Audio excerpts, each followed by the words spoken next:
So in 2019, game streaming was the buzz. Google Stadia, xCloud, so many services are available out there that you might not know. Now, as we move into 2020, it's going to play a bigger role. So let's take a look at some of the game streaming services you can use right now, especially as we jump into 2020. Let's check it out.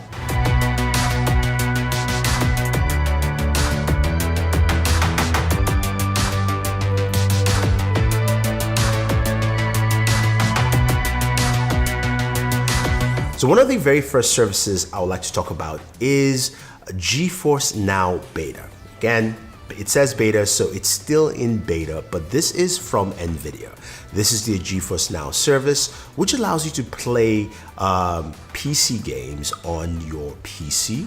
Of course, you can play it on mobile. There's a mobile app out now, and you can play it on your TV through your Nvidia Shield. So what is GeForce Now? So very simple. You go ahead and you create a GeForce Now account, and if you accept into the beta, which I was, then you can go ahead and download the application on your PC or sign in, and you now have access to a ton of games. So if you're using a laptop like I have one here, which is the Mortal 14, which I just reviewed, this is not powerful to play, games like the Division 2.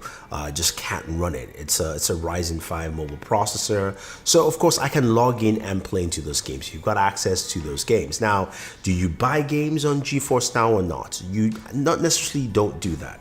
What it does, it gives you access to the games that, of course, are supported by the service, and you can sign into your different gaming services. So if you use Steam, if you use Uplay from Ubisoft, EA Service Origin, Blizzard, Battle.net, if you bought your games there, you can just basically sign into those accounts, and then boom, you've got access. So that's how they make it easy. Now, there are some games that are also free, available, of course, through GeForce Now, and you can play those as well. Now, in terms of gameplay and what playing feels like, it plays pretty well. Whether you're playing on your mobile device, I was playing Call of Duty World War II on my, of course, Galaxy Tab S6, or playing Division 2 on a laptop, of course, it works really well. Now, on a Wi-Fi network with solid settings, you are fine. Now, most companies will say you need about 34 megabits per second up and down. I say if you got 100, then you should feel comfortable. Nothing less than that in my mind for any of these services I'm going to talk about will fully get you there. But GeForce Now is that, and it doesn't cost you anything yet, but we do know the service is in beta and something you can play on your mobile device, your PC, and of course your Nvidia Shield. Now, the next service is something called Jump. Now, Jump is for indie games. If you're an indie gamer, this is something you might find definitely interesting. It's very simple. You can play on the browser, or you can download the application on your PC. And it is at $4.99 a month, and you've got access to about 100 plus indie games. Some of them are fun, some of them not so much, but I do like the fact that it's just a service for that. It's very simple, easy to use. There is a 14-day trial period to actually go ahead and try that out. I will say that sometimes the server is a bit choppy depending on the game I've tried out, so that's something to take note, but I did have a fun experience with it. I did like it was easy. It just took a longer time to load a few games here or there, but again, if you're indie game focused, Jump is the way to go. All right, moving over to the console arena. Now, I have talked about other consoles before, but I'm talking about PlayStation Now and PlayStation Remote Play. So PlayStation Now is PlayStation's game streaming service, if you will. You can download the application on your PC, and this allows you to play your bunch of games of PlayStation servers remotely. Now, you can also play those games on your PlayStation as well, so that's something to take note. There is a trial period for 7 days, or you can play monthly $9.99 a month to actually go ahead and access all these games. So for instance, I got to play God of War, the new God of War on PlayStation Now on this laptop, the Mortal 14. In terms of gameplay, it ran really well. I did have a few weird glitches. It didn't pick up my save point from me playing on my PlayStation, so I had to actually start the game from the very beginning. And the transition between cinematics to gameplay, which is usually very smooth, just became weirdly glitchy. That's just something to put out there and take note. But in terms of gaming and playing, it played really well. Again, with sufficient Wi-Fi settings, it works out really well.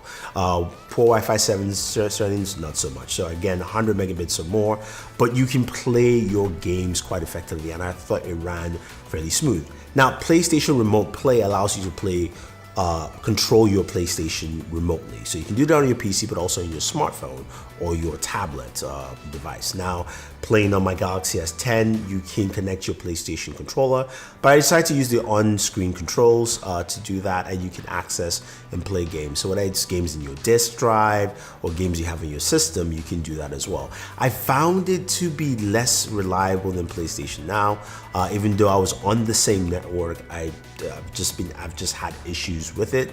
I've gone through a bunch of updates, but that's just mindful of what my experience was.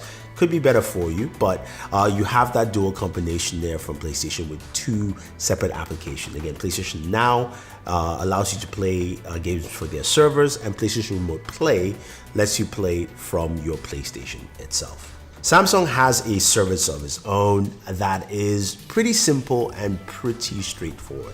It's called the Play Galaxy Link. Now, what you have to do is download the application on your Galaxy device, whether it's Galaxy Note 10, S10, or Galaxy Note 9, I believe, and then you can go ahead and download the application on your PC. Now, what Play Galaxy Link does is it basically allows you to remote play from your PC to your Galaxy device. It's very simple and easy. What you do is once you install the application on your PC, you can go ahead and now find the games on your PC. So if your games cannot be found, you can add them manually. Again, it's still in beta, by the way, but according to Samsung, it's a free service, and you can remote play on your Galaxy Note 10. Now, I'm using the G-Lab Play controller, which is built specifically for the Galaxy Note 10, and it works pretty well, giving me simple and clear access to this. And I enjoyed it quite well. I was able to play games from my PC directly on my Galaxy Note 10, which is actually pretty cool. And again, since it's free, it's something I would say definitely if you're a Galaxy user, go ahead and try it out. There's some spec settings. When I initially used it, I had issues with AMD graphics cards, although it looks like that has been fixed, but just be mindful of that. There might be issues which they will be fixing with betas. But again, in terms of streaming with a good Wi-Fi connection, it ran really well. Now, my connection here is about 80 to 100 megabits per second, and that's why I have some really good gameplay on here. So Google Stadia is, of course, the big game streaming service that got everyone's attention. Now, Stadia itself launched in November, and right now I have to say that initially my experience was really poor with the service, and it has improved over the last month. So Stadia allows you to jump in and play on 3 different platforms. You can play directly on your PC or any device that supports Chrome. So it's a PC, Chrome, tablet, or a Mac, or even technically I would say you could probably try it on an iPad. I haven't tried it out yet. You can also play on your Pixel device. It must be Pixel 3, 4. And finally, you can play on your TV through a Chromecast. Now, the service has 2 tiers. There is a free service which will be launching in 2020 at some point in time, first half of the year. And right now, there is the Pro bundle for $120 now. Currently, that is the only way to play it right now. Now, they promise 4K 60 on the TV, 4K 60 on the TV, which I just haven't experienced at all. But in terms of gameplay, it's much smoother and much more clean experience playing on, of course, Chrome on the laptop, which is the Moto 14, and also playing on my my Pixel 4 XL. I didn't notice that much slowdowns. It was very little, and I'm glad they're improving the service. The one thing about Stadia that I would say is a downside is you do have to buy the games. There is no subscription for games or things like that, and the game pricing is rather high, at least for the kind of games they have on there right now. But there are games, and of course, if you have the Pro bundle, you will get a free game every month, Currently this month, it's the Tomb Raider Definite Edition, so you can claim that. If not, I guess there's a period where you can't claim it anymore. But that is what you get with the Pro Bundle, and you can also give a buddy pass to a friend. And there is Shadow. Now, Shadow is a game streaming service of sorts that allows you to create a virtual Windows machine on their server racks, and then you can play whatever games you want to. And that's pretty cool. Now, the setup process is actually easy. It's not as complicated as you think. You sign up for Shadow, you download, set up your account, and they set up the server and they just let you know. Once that's done, you can download the application on your PC, like the Motel 14, which won't be powerful enough to play some of the games I want to play, as well as a Mac, which doesn't play a lot of games as well. So you can go ahead, log in, and you've got a virtual machine. You can do whatever you want to. Now, this, of course, the performance is not tied to your machine here. It's tied, of course, to whatever they have on their server racks. And you can install any of the games you want to. Now, if you've got Steam, download your Steam client, boom, you're good to go. If you've got Epic, Battle.net, Uplay, Origin, you name it, you can play all those games, even Xbox Game Pass games as well. So you've got that built in there, and I think that's actually pretty cool. Now, pricing is a little bit on the high side. Monthly, it's $34.95 a month. And if you want to do a full year, you get a better discount at $12.99 a month. I would say it's for a PC gamer that wants to take something light and portable with them. I think this is probably the way to go with this. But it does have a mobile app as well, which you can use. I don't like using it on mobile.